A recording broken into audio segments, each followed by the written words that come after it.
कोंढव्यातील उच्चभ्रू सोसायटीमधील तरुणीवर लैंगिक अत्याचार झालाय। आरोपीनं कुरिअर बॉय असल्याचं सांगून सोसायटीत प्रवेश केला।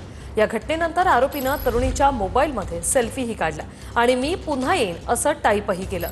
महिलेने कुरिअर माझं नाही असं सांगितलं, तरीही सही करावी लागेल असं आरोपीने सांगितलं आणि त्यामुळे तिने सेफ्टी डोर उघडला आणि आरोपीने तोंडावर स्प्रे मारला।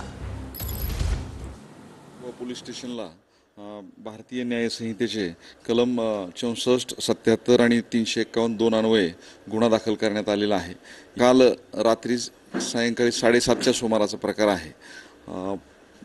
डिलिव्हरी देण्याकरिता एक कुरिअर बॉय आला होता आणि बँकेकडून आपलं एनव्हलप आपल्याला द्यायचे म्हणून सांगितलं आणि तो स्वतःकडे पेन नाही असं सांगून सिग्नेचरसाठी पेन मागितला आणि जसे निर्भया घरामध्ये पेन घ्यायला गेल्या त्यानंतर अत्याचार केल्याचा प्रकार समोर आलेला आहे। या बाबतीत आम्ही घटनास्थळाचा सविस्तर पंचनामा केलेला आहे।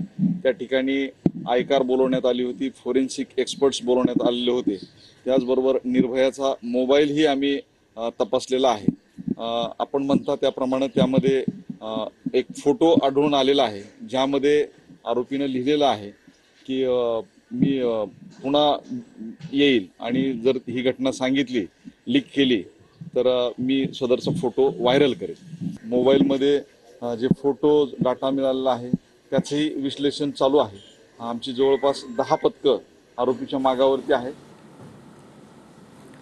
कोंढवा सोसायटीत घुसून तरुणीवर लैंगिक अत्याचार। कोंढव्यातील उच्चभ्रू सोसायटीमधील तरुणीवर लैंगिक अत्याचार झालाय। कुरिअर बॉय असल्याचं सांगून आरोपीनं सोसायटीत प्रवेश केला। पीडित घरी एकटीच असल्याचं हेरून आरोपीनं तिच्याकडून पेनची मागणी केली।